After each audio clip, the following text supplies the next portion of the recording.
कभी सोचा है भारत के दक्षिणी तट पर एक शांत सी खाड़ी कैसे अचानक दुनिया भर की सुर्खियों में आ सकती है? 9 से 15 अक्टूबर 2025 के बीच कुछ ऐसा ही हुआ। भारत के पहले डुगोंग कंजर्वेशन रिजर्व ने एक बहुत बड़ी अंतर्राष्ट्रीय पहचान हासिल की जब दुनिया की सबसे बड़ी पर्यावरण संस्था international union for conservation of nature यानी IUCN ने इसकी सराहना की। तो चलिए आज इसी असाधारण कहानी की गहराइयों में उतरते हैं। जैसा कि तमिलनाडु की पर्यावरण और वन विभाग की अतिरिक्त मुख्य सचिव सुप्रिया साहू ने कहा, ये सिर्फ एक स्थानीय सफलता नहीं बल्कि पूरी दुनिया के लिए एक मिसाल है।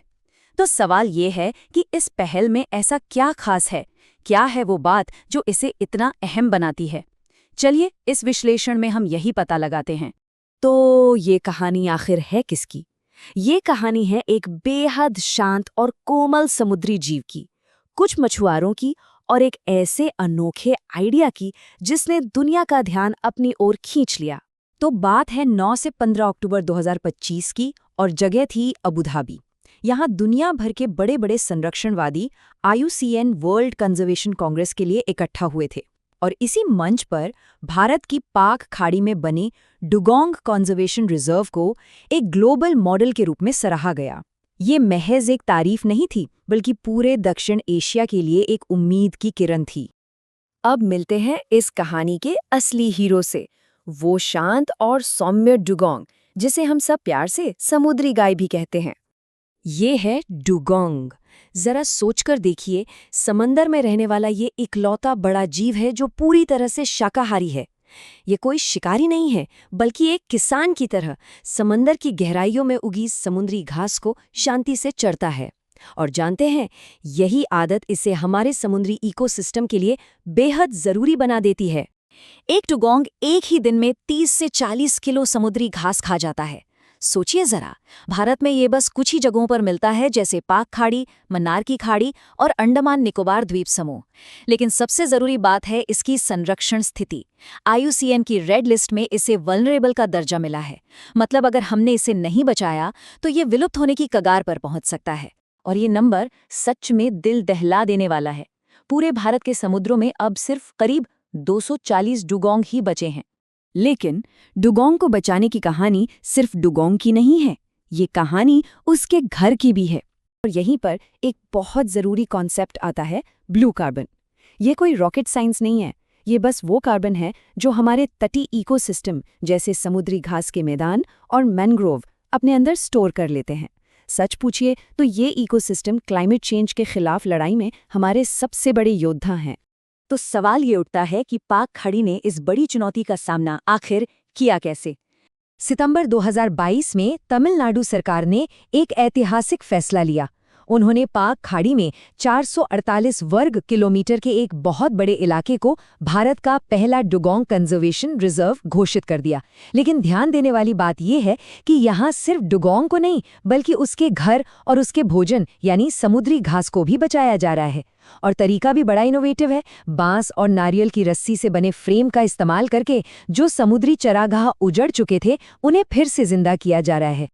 लेकिन इस मॉडल की असली ताकत किसी टेक्नोलॉजी में नहीं बल्कि लोगों में है। यहाँ मछुआरों को समस्या का हिस्सा नहीं बल्कि समाधान का हिस्सा बनाया गया।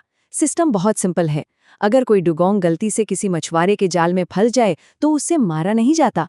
वो मछुआरा तुरंत वन विभाग को खबर करता है, डुगोंग को सुरक्षित बचा लिया जाता है और बदले में उस मछुआरे को उसके जाल के नुकसान का मुआवजा भी मिलता है और उसके इस अच्छे काम के लिए इनाम भी। देखिए, इस तरह जो कभी शिकारी हो सकते थे वे आज संरक्षक बन गए हैं। और नतीजे तो खुद अपनी कहानी कहते हैं। 2023 से 2025 के बीच 16 डुगोंग की जान बचाई गई और 62 मछुआरों को इस काम के लिए सम्मानित किया गया। यह इस बात का जीता जागता सबूत है कि जब इंसान और प्रकृति मिलकर काम करते हैं तो वाकई में चमत्कार हो सकते हैं। पाक खाड़ी की कहानी यकीनन हमें उम्मीद से भर देती है, पर एक बड़ा सवाल अब भी बना हुआ है, क्या एक खाड़ी की सफलता पूरे महासागर को बचा सकती है? रिपोर्ट के मुताबिक कच्छ की खाड़ी में समुद्री घास के मैदान लगातार सिकुड़ रहे हैं जिससे वहां के डुगोंग का भविष्य अत्यधिक अनिश्चित है।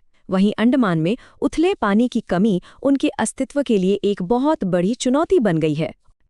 तो आखिर में हम कहाँ खड़े हैं? देखिए, पाक खाड़ी ने हमें रास्ता दिखा दिया है। ये एक ब्लूप्रिंट है, एक नक्शा है जो बताता है कि जब सरकार, वैज्ञानिक और स्थानीय समुदाय एक साथ मिलकर काम करते हैं, तो नामुमकिन को भी मुमकिन बनाया जा सकता है। असली सवाल ये है कि क्या हम इसे दोहराना चाहते हैं? क्योंकि भारत के समुद्रों का भविष्य और इन शांत समुद्री किसानों का अस्तित्व इसी एक सवाल के जवाब पर टिका है, और पूरी दुनिया हमें देख रही है। अगर ये वीडियो आपको पसंद आया हो तो लाइक जरूर करें, शेयर करें उन दोस्तों के साथ जिन्हें यूपीएससी, लॉ या जनरल नॉलेज की तैयारी करनी है। और हाँ, सब्सक्राइब करें। आप अपने सुझाव या सवाल नीचे कमेंट में लिख सकते हैं।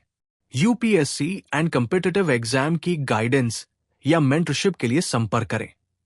Our contact information is given in description. धन्यवाद। मैं हूं कृणाल ठाकुर।